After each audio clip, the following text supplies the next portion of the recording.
Bienvenue sur Le Corner, podcast de l'agence La Source dédié au sport et au digital.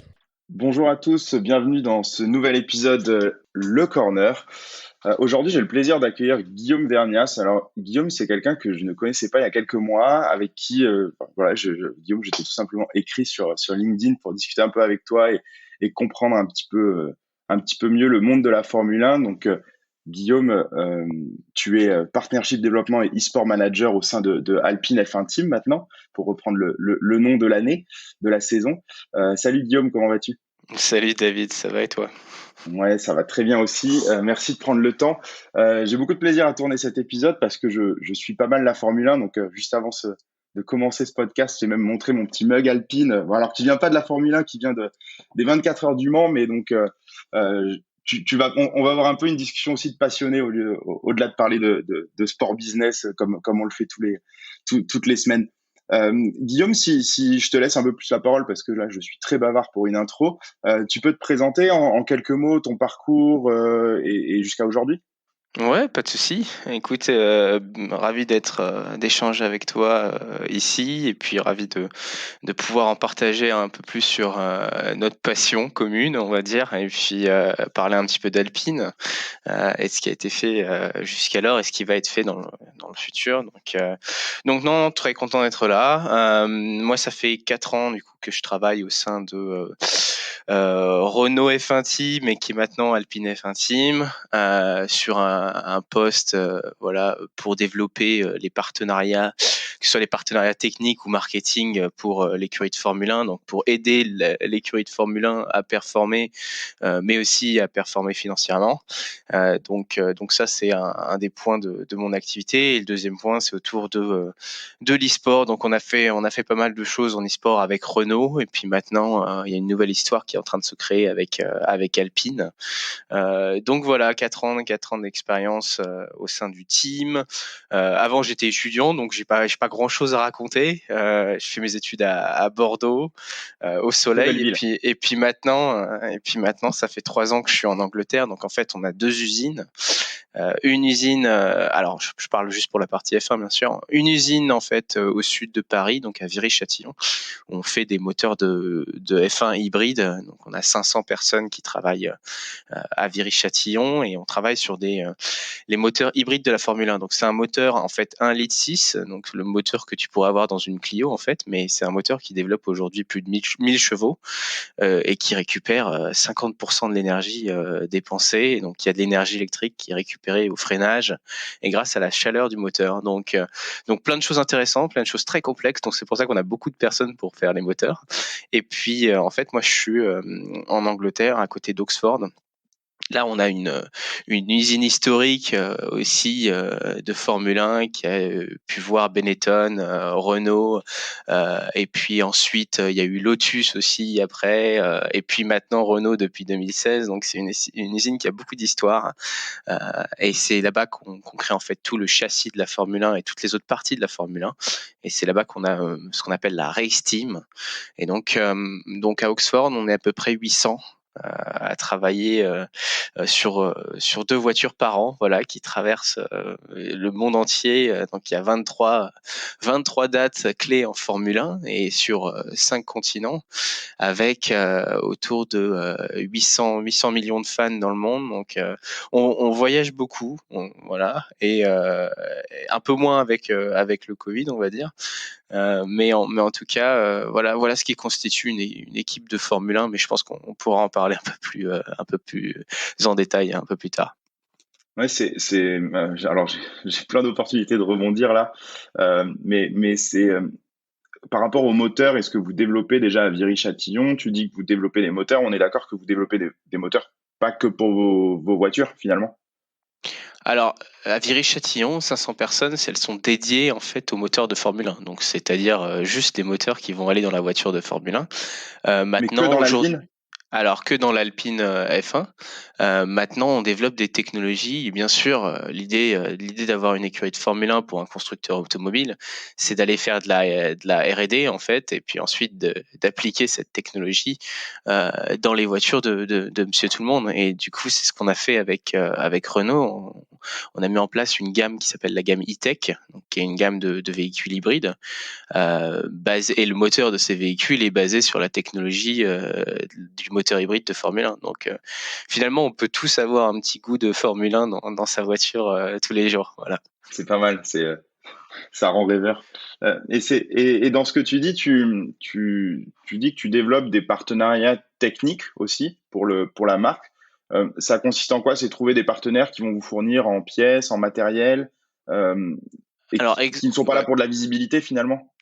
Alors exactement. Alors il y a une notion de visibilité bien sûr, hein. C'est-à-dire que nous on leur donne le droit de communiquer qui sont partenaires de l'écurie. Mais d'ailleurs la plupart de nos partenaires aujourd'hui en F1 vont nous apporter soit du matériel de qualité pour aller faire de l'impression 3D par exemple, ou pour faire de la production ou pour faire en fait il y a plein de domaines en Formule 1, de la logistique par exemple. On va aller chercher des partenaires qui vont nous aider à la performance, que ce soit de la performance en production, de la performance sur le circuit, de la performance dans la voiture.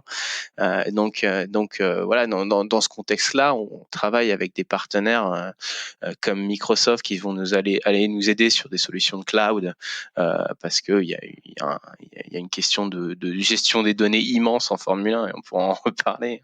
Il y a 300 capteurs sur une voiture de Formule 1 et toutes ces données en fait traversent le monde entier pour arriver dans nos usines en millisecondes et puis ça repart direct sur le Grand Prix avec tout. Donc on a toute une gestion de transmission de data. Donc ça c'est ce qu'on travaille avec Microsoft, mais on était aussi sur la réalité augmentée et la réalité virtuelle. Donc on travaille on aide nos designers à pouvoir travailler sur des pièces avec ces technologies-là, avec Microsoft. Mais on a aussi d'autres partenaires comme BP Castrol qui vont aller nous aider à trouver les bons lubrifiants pour le moteur, par exemple, parce que ça aussi, ça apporte de la technologie. Et donc, on a une personne chez BP Castrol qui est sur place sur tous les Grands Prix avec nous et qui va faire des prélèvements d'huile d'une moteur sur le Grand Prix à chaque fois que la voiture rentre dans les stands. Et puis après, ça va dans des petites pipettes et puis il y a des analyses chimiques qui sont faites pour aller trouver les bonnes huiles. Donc, en fait, tout est poussé au maximum en Formule 1 et c'est ça qu'on appelle des partenaires techniques. Après, on a des partenaires qui viennent nous donner des machines de scanners de rayons X médicaux pour qu'on aille scanner les parties de la voiture, l'intérieur des parties de la voiture directement. Et donc, ça nous permet d'avoir une durée de vie pour chaque partie de voiture. Savoir qu'il y a 25 000 différentes pièces dans une voiture de F1 hors moteur, donc ça fait beaucoup de parties à scanner. Mais voilà, on pousse jusqu'au bout parce que si tu as une petite pièce qui casse, c'est tout ton effort de 1200 personnes dans des usines qui est réduit à néant. Donc c'est super important d'aller chercher de la fiabilité et de la performance. Et du coup, c'est pour ça que je parle de partenaires techniques. Maintenant, ça peut être des partenaires aussi qui investissent de l'argent pour nous soutenir en même temps. Donc souvent, on fait un peu les deux et eux, ça leur donne une super plateforme pour communiquer sur leurs produits et services. Oui, et puis même, toi, tu as parlé de R&D avant, donc j'imagine pour eux aussi, c'est une façon de se dire, bah, allons vers de l'innovation, allons justement aussi chercher à améliorer nos produits, etc. Donc c'est intéressant. Par contre, j'ai une question là-dessus. Tes besoins techniques ou tes partenariats techniques, ils sont demandés par le côté ingénierie chez vous, c'est-à-dire où c'est toi qui vas démarcher en te disant, tiens, on aurait besoin d'un partenaire pour l'huile moteur, donc je vais y aller, ou tu as plutôt une wishlist de tes ingénieurs qui vont te dire, ben là, il nous faudrait des partenaires sur tel et tel secteur. Ouais, on a clairement une wishlist, oui. Ok. Je suis pas assez prétentieux pour dire que je vais. Sinon, tout maîtriser, de ce que tu me dis, tout maîtriser peut être vite délicat, en effet. Ouais. Et si je reviens un peu en arrière, parce que on est rentré très vite dans la technique, parce en fait, la F1, c'est vrai qu'on a la vitrine. En plus, on va dire, la F1 a repris un peu de ses lettres de noblesse avec certains reportages qu'on a pu voir sur des plateformes. On pourra en parler après, etc. Mais si je refais un petit pas en arrière, On a Renault qui fait son retour en F1, qui change de nom cette année pour la saison. Donc là, pour nos auditeurs, on est juste après le Grand Prix de Portimão, donc au Portugal, où Alpine a fait une belle perf en mettant ses deux voitures dans les points. Donc toute cette visibilité et tout voilà, ce changement d'identité, etc. Tu peux nous l'expliquer, nous aider à mieux l'appréhender? Ouais, bien sûr. Alors, Renault a une histoire riche en Formule 1 déjà, hein, donc faut savoir du coup qu'il y a ces 2 usines, une usine en Angleterre et une usine en France. Et puis l'usine en France, elle a toujours existé en fait. Donc Renault a toujours été, depuis 40 ans maintenant, un peu plus de 40 ans, un fournisseur de moteurs en Formule 1.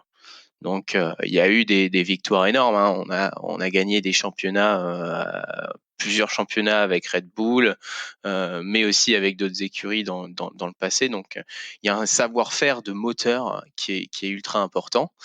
Et la question s'est posée en fait en 2015, juste avant de revenir en F1 en 2016, si on devait revenir à part entière en tant qu'écurie, parce que on peut être en tant que motoriste, mais aussi on peut être en tant qu'écurie à part entière en Formule 1. Et du coup, il a été décidé en 2016 de revenir en écurie à part entière. Et c'est dans ce cas-là que Renault a racheté en fait l'usine de F1 Lotus à l'époque en Angleterre, et est revenu à part entière en Formule 1 avec le projet d'y rester longtemps. Et le projet aussi de reconstruire ces usines, parce que demain, en fait, on peut pas arriver en Formule 1 et gagner directement. En fait, il y a toute une consolidation, une reconstruction des équipes, etc. Donc, en Angleterre, bah voilà, en 4-5 ans, on est passé de 400 employés à 800. Avec des développements technologiques qui vont avec, donc c'est un investissement massif. Euh, et puis donc voilà, plusieurs podiums depuis, quelques succès, et en fait l'idée c'était vraiment de préparer l'écurie aux nouvelles réglementations qui vont arriver. Donc, c'est-à-dire qu'en fait, la F1 fonctionne avec des aires de réglementation. En fait, on a un cahier des charges qui est donné par l'organisme de la F1, mais il y a des parties de design, des parties de la voiture qui changent en fonction des années. Et donc, le prochain gros changement, c'est l'année prochaine, en fait. On va avoir un design un peu complètement différent et futuristique des voitures. Mais il y a aussi quelque chose qui rentre en place déjà cette année et qui s'appelle le budget cap. Et le budget cap, en fait, en Formule 1, c'est une limitation pour les écuries, une limitation dans les dépenses des écuries, en fait. Donc aujourd'hui, en fait, certaines écuries vont devoir réduire leurs dépenses, et c'est pour faciliter la compétitivité, parce que certaines écuries allaient mettre 600 millions par an pour développer leur véhicule, là où certaines écuries pouvaient qu'investir 75 millions. Donc ça crée quelque chose qui n'était pas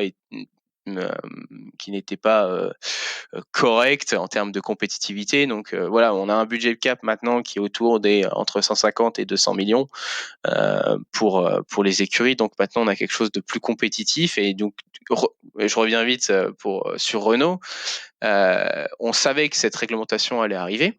Et donc, ce qu'on a fait, c'est qu'on a travaillé la réglementation design de 2022 en avance, et on a travaillé pour que l'écurie fonctionne dans cette tranche de budget. C'est-à-dire qu'aujourd'hui, on sait comment le faire, on sait comment travailler sur cette tranche de budget avec les ressources allouées. Comparé à d'autres écuries comme Red Bull, Mercedes, Ferrari, qui aujourd'hui vont devoir drastiquement réduire leurs ressources ou réduire leur capacité financière dans la Formule 1. Donc en fait, nous, depuis le début, depuis 2016, l'objectif, c'est de pouvoir être compétitif sur cette nouvelle ère de Formule 1. Reconstruire l'écurie et être compétitif sur cette nouvelle ère. Donc, il faudra s'attendre à ce que l'année prochaine, on puisse performer. Voilà. C'est bien, ça nous met c'est une bonne mise en bouche. On va attendre impatiemment on est qu'au début de cette saison, donc bon, on va quand même attendre encore un an, mais c'est sûr que c'est excitant. Et donc, du coup, c'est vraiment dans ce sens-là que que la marque Alpine a été créée. C'était vraiment dans cet objectif de viser plus loin, ou il y a aussi un objectif, j'imagine, marketing derrière? Alors, il faut savoir que la marque Alpine, c'est une marque qui a quand même un petit héritage. En fait, c'est une marque qui a été créée en 1955 par une personne qui s'appelait Jean Rédélé, en fait, qui était un propriétaire de concessionnaire Renault, en fait, à l'époque, et qui voulait créer sa voiture sportive pour aller gagner sur les championnats de rallye. Et donc, il a créé l'Alpine A110, euh, qui était produite en fait à Dieppe, et du coup il a gagné plein de rallyes. Il faut savoir que si il arrivait avec son Alpine à l'époque dans les rallyes, fallait s'attendre à finir deuxième. Voilà, c'était un peu ça l'idée. Et puis voilà, en 2000, alors bon, faut pas que je dise de bêtises, mais à peu près en 2016, je crois. Euh, le groupe Renault relance la marque Alpine, et relance cette berlinette à 110, euh, donc qui est produite à Dieppe aujourd'hui avec des petits volumes. Hein. Aujourd'hui, on est autour de 2000-3000 véhicules vendus par an. Donc, quand le nouveau CEO du groupe Renault, Luca De Meo, prend ses fonctions, il décide de pousser un peu plus la marque Alpine et de mettre la marque Alpine avec la Formule 1, parce qu'on a aujourd'hui une trajectoire très agressive. Alpine a envie de devenir le Tesla européen, on va dire, avec une gamme de véhicules électriques sportifs pour l'année 2023-2024. Euh, donc voilà, et puis avec une plateforme comme la Formule 1 qui peut être très très forte médiatiquement pour pousser cette marque qui aujourd'hui est importante en France, en Angleterre et en Allemagne, mais qui a besoin de se développer dans le monde entier. Donc voilà, il y a une stratégie aujourd'hui très agressive pour pousser cette marque qui devient une business unit à part entière du groupe Renault. Dans ce que tu dis, tu vois, ce qui est frappant depuis le début de notre échange, c'est que finalement, toi, tu es chez Alpine F1 Team, mais on sent vraiment cet ADN de marque du grand groupe qui est Renault, vraiment au sens large, et on sent qu'en fait tout ce que vous faites est dans un intérêt qui est plus global au sein du groupe. Et je trouve ça vraiment très frappant. Euh, ouais, c'est vrai, c'est très frappant. Et d'ailleurs, je me demandais, Alpine, donc là on parle de la F1, mais c'est aussi euh, Renault est aussi engagé dans d'autres compétitions d'automobile. Du coup, c'est toujours cette même stratégie. Elle est globalisée, ou la F1 a sa propre stratégie qui sert le groupe, et après, ben, les autres entités sportives vont aussi avoir comment dire, leurs objectifs. Alors maintenant, on est tous sous la même business unit, donc on travaille tous ensemble. Que ce soit sur le WEC ou les 24 heures du Mans avec Signatech Alpine, ou que ce soit même sur l'e-sport, donc on en parlera peut-être un peu plus tard, ou que ce soit sur l'Alpine A110 Cup, ou bien sur le véhicule GT4 qu'on développe avec Signatech également, ou même sur les véhicules route Alpine. Donc on est en train de construire, hein, parce que c'est des choses qui prennent un peu de temps, hein, mais on est en train de construire cette plateforme tous ensemble, cette plateforme technologique, parce que derrière, il faut quand même pouvoir produire ces véhicules sportifs électriques avec le design approprié, mais aussi avec la technologie appropriée. Donc voilà, on a toute cette plateforme-là, et puis ensuite, c'est comment aussi ces technologies-là vont pouvoir servir aussi aux véhicules Renault, Dacia et aux autres business units du groupe Renault. Donc voilà, on a une approche un peu par business unit, euh, mais on travaille aujourd'hui tous ensemble. Ok. Et question un peu piège, je suis désolé, et tu as le droit de botter en touche si tu veux, mais étant donné que tu parles beaucoup de l'hybride, de l'électrique, qui sont vraiment des tendances et des volontés chez les constructeurs, pourquoi choisir la Formule 1 plutôt que la Formule I, par exemple? C'est vraiment un rapport à la visibilité que ça a aujourd'hui, ou il y a d'autres enjeux? Non, c'est que aujourd'hui en fait à Viry-Châtillon, on développe en plus de développer les moteurs de Formule 1 hybrides. On développe aussi nos moteurs les moteurs de Formule I pour Nissan et Dams. Donc Nissan il y a une alliance entre Nissan et Renault bien connue. Donc on développe aussi ce moteur-là pour la Formule 1. Mais aujourd'hui la R&D en Formule 1 et la R&D en Formule I, bon, il y a deux mondes complètement différents. Aujourd'hui, il n'y a pas autant de R&D en Formule I qu'en Formule 1, et aussi il n'y a pas autant d'audience, et c'est pas la même plateforme marketing. Aujourd'hui, bien sûr, la Formule I est 100% électrique. Maintenant, il y a une roadmap en fait en Formule 1, donc on travaille sur des biofuels hybrides à l'horizon 2025, mais on commence déjà à travailler là-dessus. Il y a un objectif d'être à zéro carbone, que ce soit dans nos usines jusqu'à nos voyages, plus voitures sur circuit. Donc, il faut que toutes les écuries soient à zéro carbone à l'horizon 2030. Et c'est le même objectif pour le groupe Renault pour leurs usines en Europe. Donc aujourd'hui, c'est un peu la stratégie. Aujourd'hui, la F1 nous permet d'aller chercher plus de technologies sur les batteries, plus de technologies sur les moteurs, que nous le permet en fait la Formule 1. Donc on va aller chercher plus de R&D via la Formule 1 que via la Formule 1. Mais c'est vrai que ça peut sembler un peu comme ça en termes d'image. On imagine encore les moteurs de F1, tu sais, les moteurs V10, tu sais, qui polluent avec de la fumée derrière, etc. Et avec un bruit différent aussi. Et avec un bruit différent. Aujourd'hui, c'est la F1, c'est pas du tout ça. Aujourd'hui, le moteur hybride développé en F1, c'est le moteur le plus performant au monde.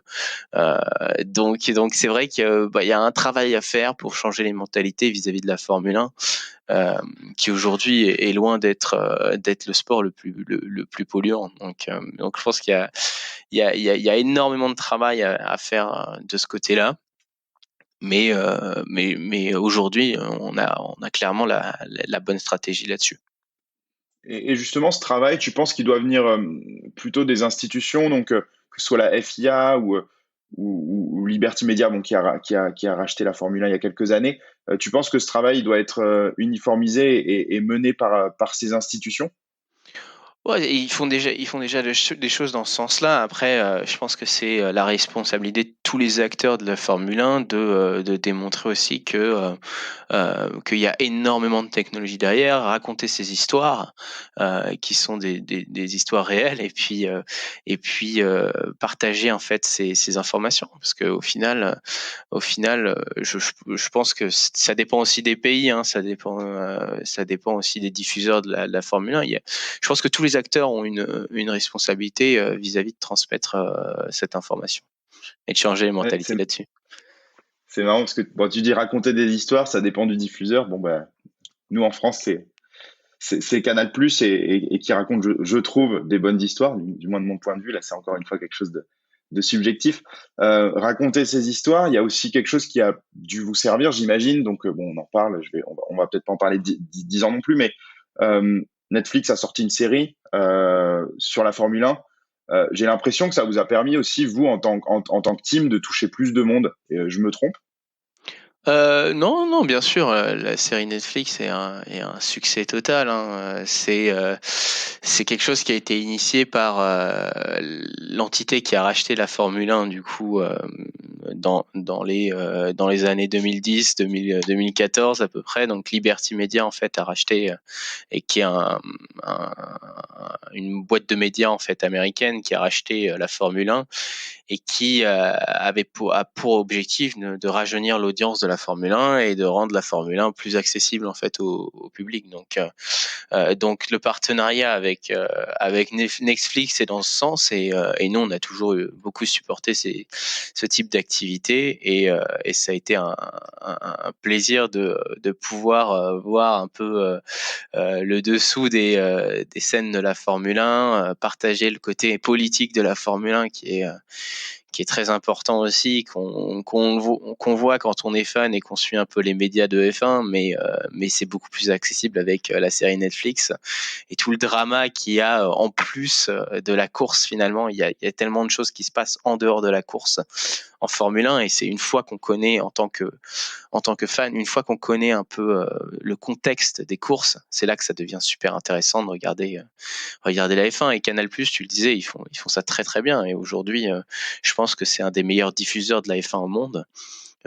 Et ils racontent bien ces histoires en fait qui sont en dehors de la course et qui vont impacter finalement la compétition globale, quoi. Ouais. Et puis on a une position, je pense, en tant que Français aussi, où on a quand même plusieurs pilotes sur la grille. Ce qui aide aussi, on a un team, en l'occurrence Alpine, qui est français, donc on peut s'identifier. On a des pilotes, vous avez Esteban Ocon, mais on peut penser aussi à Gasly. Je pense que ça doit aider aussi dans ce storytelling. Et d'ailleurs, tu vas pas me contredire, je pense, mais tu regardes la F1, finalement, la grille de pilote est assez cosmopolite, justement, pour essayer aussi de toucher des audiences un peu partout dans le monde. Ça va un peu de pair, je pense. Oui, après, les audiences de la F1 en France sont pas les audiences de la F1 au Brésil, mais c'est sûr que ça fait plaisir de voir ces audiences augmenter d'année en année, hein. Les chiffres de Canal+ depuis le début de cette année sont super intéressants. On surfe entre, je crois, 1,8 million et 2 millions de personnes qui regardent la Formule 1 en France. Bon, c'est sur une chaîne payante, c'est quand même un super résultat. Donc non, voilà, et puis d'aller chercher de nouveaux fans.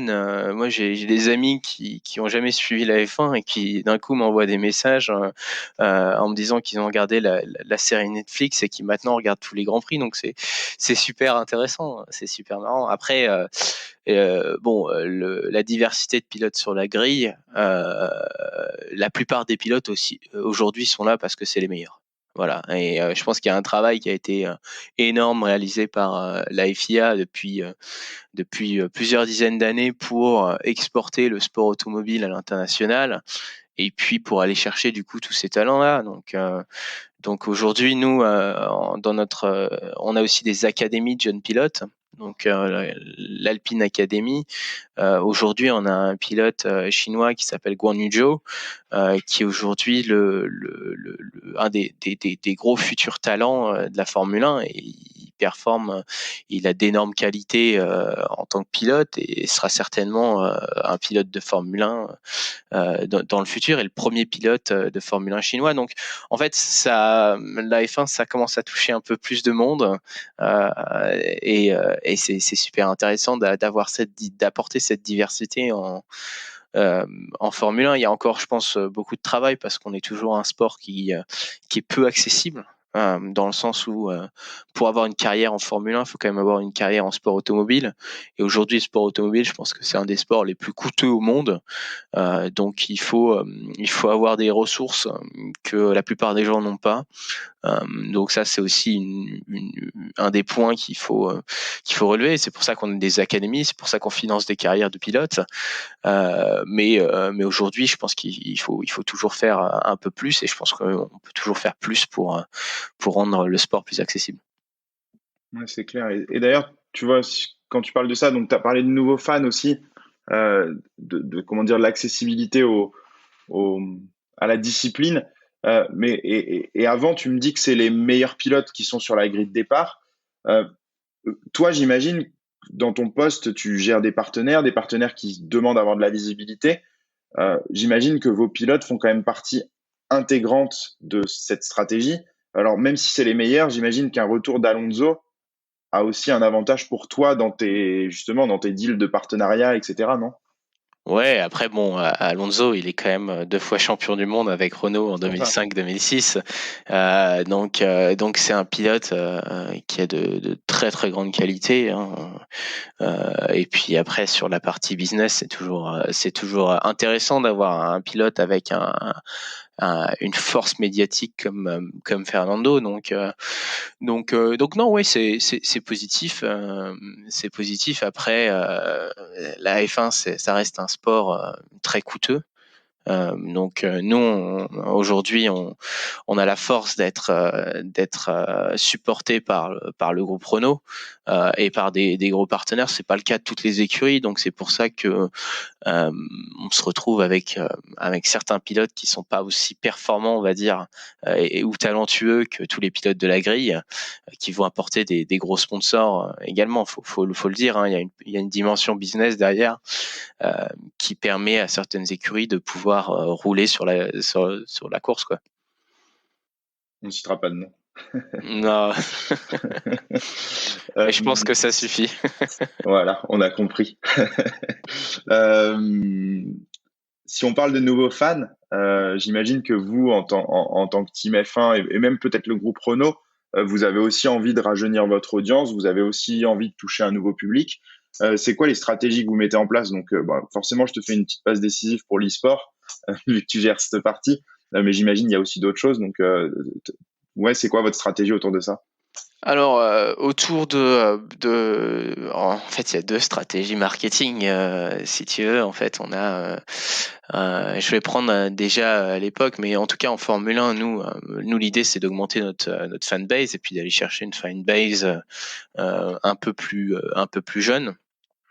Donc ça c'est pour l'écurie de Formule 1, mais derrière on a aujourd'hui le positionnement d'Alpine qui est assez luxueux avec un héritage très fort et aussi ce qu'on appelle en anglais une partie craftsmanship, donc une partie fait maison, made in France, qui est importante avec un positionnement très luxueux qui est celui de la Formule 1.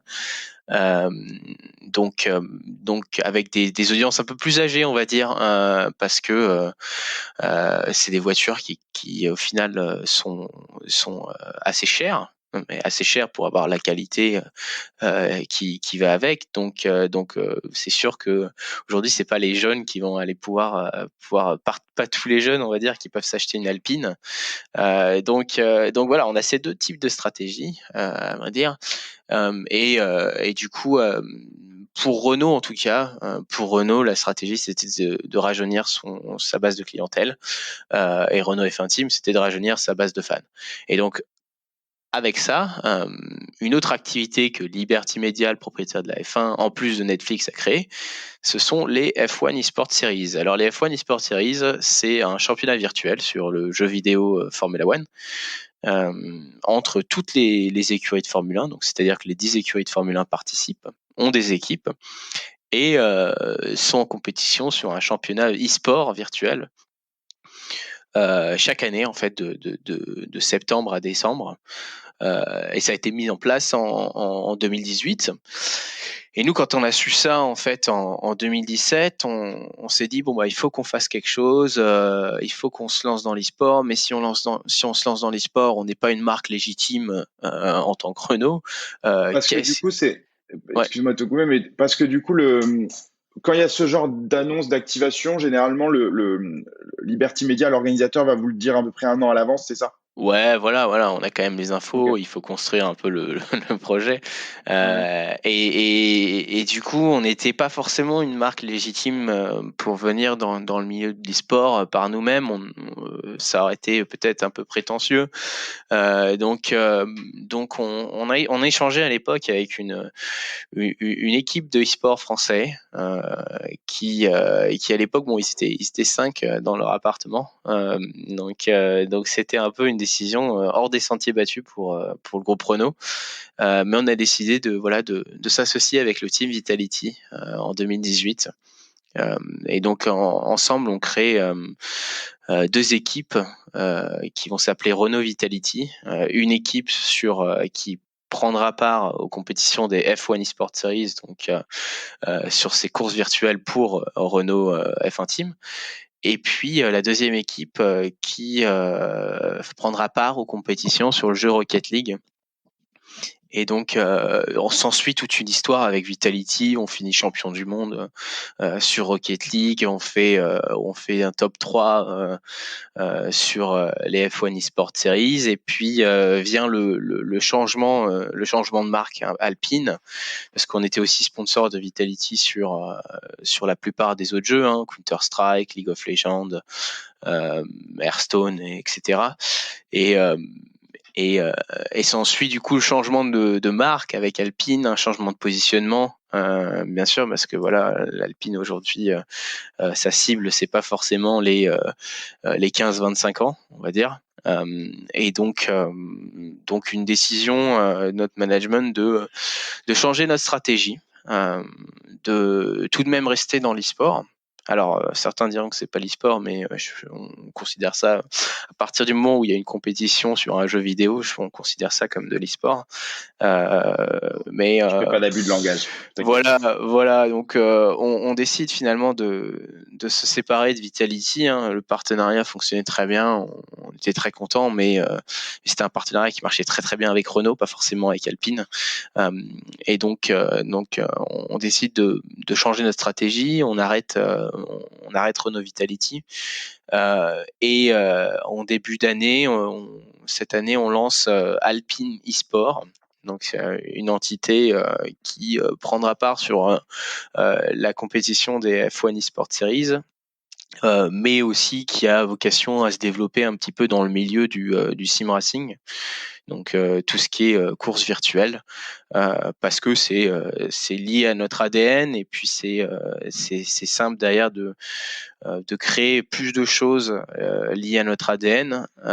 Et puis on s'est rendu compte surtout que les liens entre la course virtuelle et la course réelle, en fait, ils étaient assez petits, puisque on est tous sur des simulateurs, et c'est des simulateurs qui arrivent à recréer des réflexes, qui arrivent à recréer des stratégies qu'on peut avoir en course. Et puis finalement, on s'est rendu compte que si on mettait un pilote de Formule 1 dans un simulateur, il était directement rapide. Et l'inverse aussi. C'est-à-dire que si on met un pilote aujourd'hui e-sport dans un véhicule de course, il performera généralement bien meilleur que quelqu'un qui ne fait pas de la simulation. Donc voilà, il y a des passerelles intéressantes, et on revient sur le sujet aussi de l'accessibilité au sport. Donc on peut aujourd'hui lancer peut-être la carrière dans le motorsport d'un jeune avec peu de moyens, mais qui est très bon sur un simulateur. Donc il y a plein de passerelles comme ça qu'on va chercher à explorer avec notre marque en e-sport. Et cette marque, du coup, donc ça va être un développement qui a donc à la base été externalisé, que là tu vas réinternaliser, mais donc qui va aller chercher des sponsors et qui va être vraiment une team e-sport à proprement parler, et qui va pouvoir s'auto-suffire, entre guillemets. Ouais, exactement. En gros, on a fait un partenariat avec Race Clutch. Donc aujourd'hui, qui est une des plus grosses entités de sim racing en France. Et donc aujourd'hui, Race Clutch développe nos activités e-sportives, donc c'est-à-dire gère les pilotes, le scouting, etc. Et on les supporte aussi sur la partie data, réglage, etc. Mais aujourd'hui, ils vont gérer la partie sportive, et nous, on va plutôt gérer aussi tout ce qui est la partie marketing, la partie partenariat. Et l'idée, c'est vraiment de s'associer avec des marques qui veulent aller chercher, on va dire, ces deux points, le point de la performance, parce qu'on a envie de construire un écosystème autour de l'équipe qui est solide. Donc aujourd'hui, on a des professionnels des performances cognitives qui font partie de l'équipe. On a des race engineers qui suivent les pilotes. Donc on va aller travailler avec des logiciels de télémétrie dans le jeu pour aller chercher les meilleurs réglages possibles. On parle d'un jeu vidéo là. On parle d'un jeu vidéo, et en fait, finalement, c'est tellement lié à la course réelle qu'on peut adapter des personnes qui ont une expertise réelle du motorsport dans le jeu vidéo. Vous aviez fait une activation l'année dernière avec Esteban Ocon, d'ailleurs, dans la boutique Renault sur les champs, je crois, avec justement effectivement son ingénieur qui était là pour une course e-sport pendant la pandémie où les courses avaient été annulées. Exactement. Et puis même durant les 24 heures du Mans virtuelles l'année dernière, c'était les vrais ingénieurs de course qui étaient à la radio avec les pilotes. Donc voilà, il y a une passerelle performance où là on sait faire. Et puis un côté e-sport aussi où là on sait pas faire, et c'est pour ça qu'on appelle au soutien de Race Clutch pour aller gérer toute la partie contractuelle pilote, scouting, etc. et savoir faire en jeu, parce que finalement il y a quand même une grosse expertise à avoir. Mais du coup on se penche un peu sur cet aspect de performance, de mieux jouer plutôt que beaucoup jouer. Et ça, je pense que c'est quelque chose qui revient beaucoup en ce moment dans le milieu de l'e-sport, hein. Donc, au lieu de privilégier la quantité de jeux et faire des tours, on travaille sur des exercices de performance, des exercices d'étirement, de gestion du stress, de bien-être. Et donc, il y a des sujets bien-être qu'on travaille avec des marques aujourd'hui autour de la lumière, autour des protections contre la lumière bleue de l'écran. On travaille autour d'étirements avec des professionnels de la F1. On a l'ancien physio de Romain Grosjean qui aujourd'hui travaille avec nous pour notre Academy Jeune Pilote, et qui va aussi aider les pilotes e-sport dans leur préparation aux événements.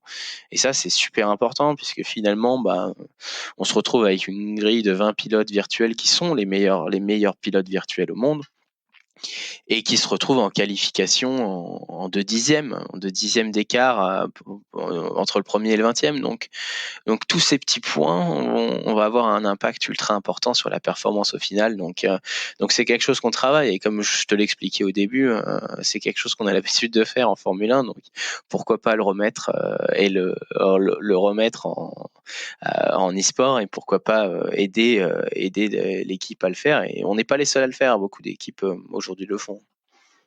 Ouais, et d'ailleurs, c'est revenu plusieurs fois là dans notre échange. Tu parles de data, mais tu as parlé de data à plein d'égards, sur les moteurs, sur l'aspect vraiment technique de l'industrie. Tu as parlé de data sur la fanbase, tu as parlé de data sur le e-sport.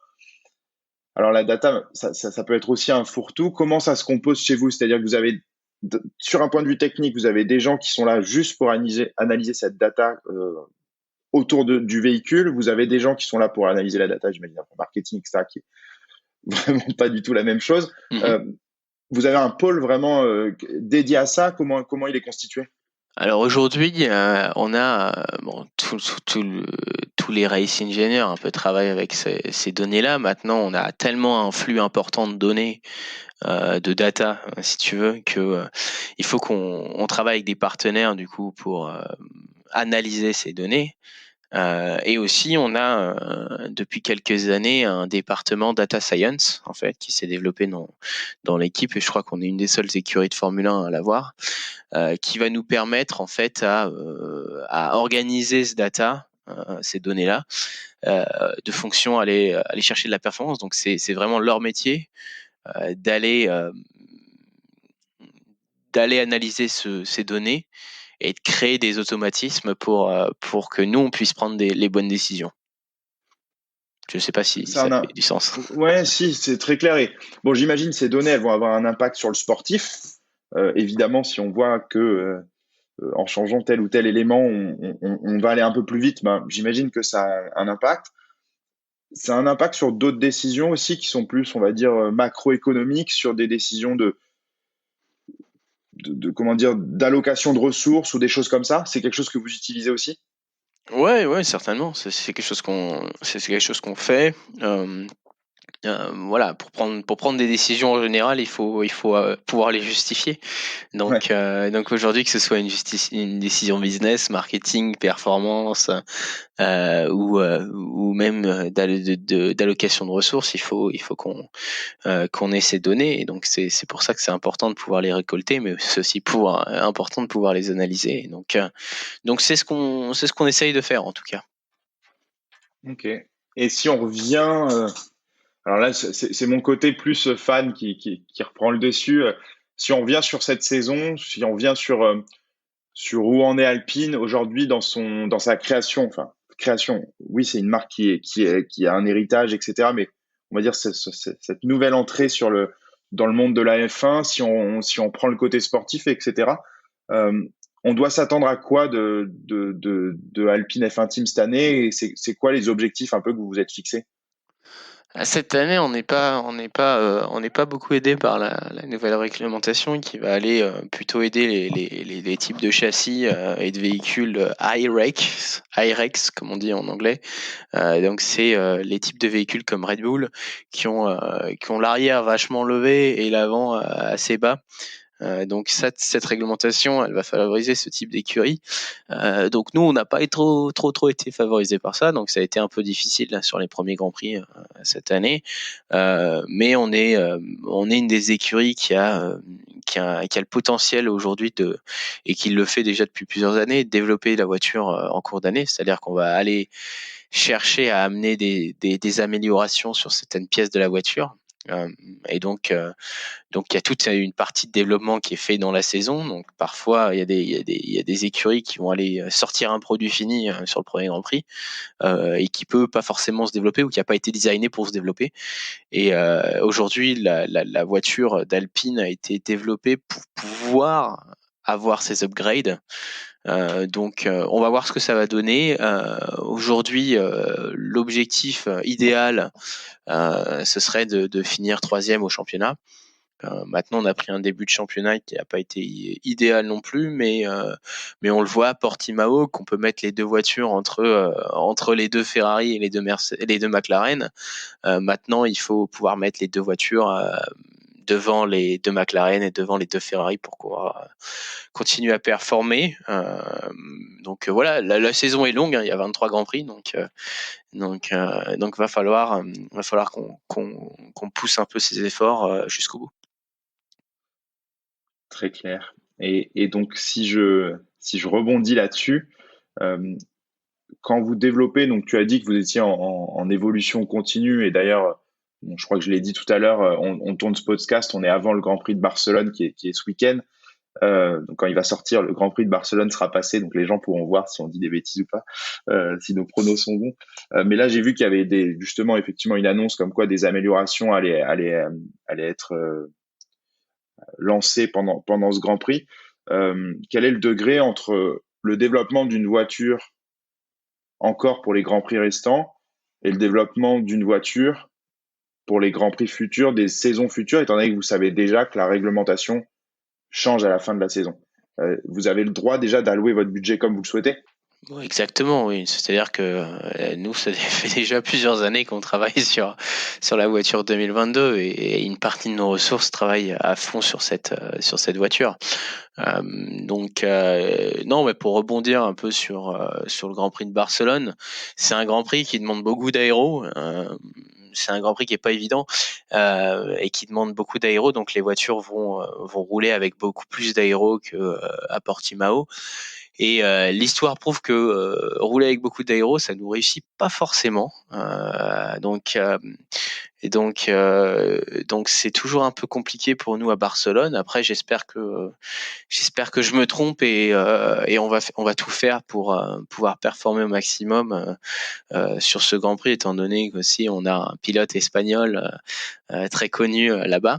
Donc non, voilà, on va faire un maximum, et c'est sûr que de base, c'est pas le type de tracé qui nous aide beaucoup. Voilà. Écoute, quand ce podcast va sortir, on aura le résultat de Barcelone, donc on va pouvoir regarder et dire est-ce que ça s'est passé comme prévu ou non. Et on croise les doigts pour que ça se passe bien. Voilà, j'espère que j'ai tort. Exactement. Merci beaucoup, Guillaume. Merci beaucoup pour ton temps. Je ne sais pas si tu voulais ajouter quelque chose pour finir. Non, écoutez, il faut suivre Alpine F1 Team sur les réseaux sociaux, et puis se tenir au courant de l'actualité, et puis regarder Drive to Survive si les auditeurs l'ont pas encore fait. Je pense que c'est assez fun.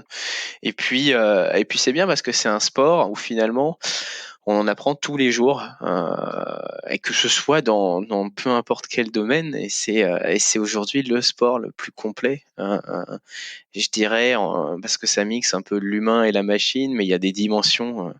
Moi, j'en apprends tous les jours, en tout cas, à l'usine, même si ça fait 4 ans que je travaille pour l'écurie.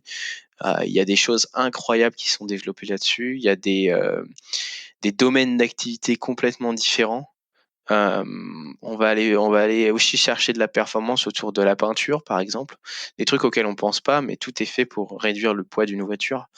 Donc voilà, il y a tellement d'applications technologiques dans ce sport qui fait que on en apprend tous les jours. Donc même en suivant Canal+, hein, vous allez en apprendre tous les jours. Donc c'est vraiment c'est vraiment un sport qui change. C'est vraiment un sport qui change avec la technologie, avec l'adaptation du monde dans lequel on vit. Donc c'est aujourd'hui un sport super intéressant.